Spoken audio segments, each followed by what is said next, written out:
దుగ్గిరాల కొత్తలాకుల సమీపంలో ఉన్న శ్రీ మణికంఠ అయ్యప్ప స్వామి దేవస్థానంలో సంక్రాంతి పర్వదినాన్ని పురస్కరించుకుని మంగళవారం రాత్రి మకర జ్యోతి దర్శన పూజ మహోత్సవం అత్యంత వైభవంగా జరిగింది. ఆలయం ఎదురుగా ఉన్న 18 మెట్లను వివిధ రకాల పుష్పాలతో అలంకరించి దీపాలను వెలిగించడం జరిగింది. అలాగనే తదుపరి మెట్ల గుండా వెళ్లి స్వామివారిని ప్రత్యేక అభిషేకాలు పూజలు జరిపి భక్తులకి పెద్ద ఎత్తున బాణాసంచ కాలుస్తూ మకర జ్యోతి దర్శన భాగ్యాన్ని కల్పించడం జరిగింది.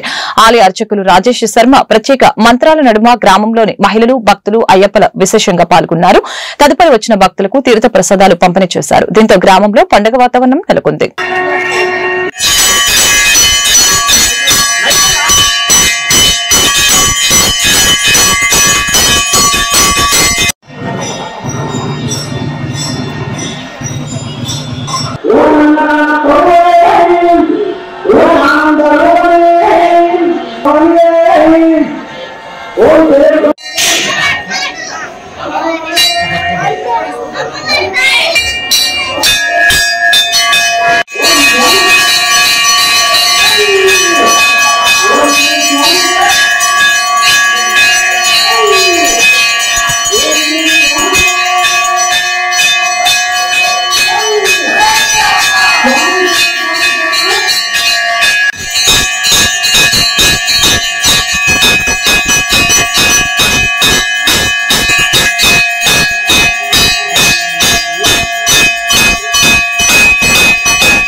అమ్మ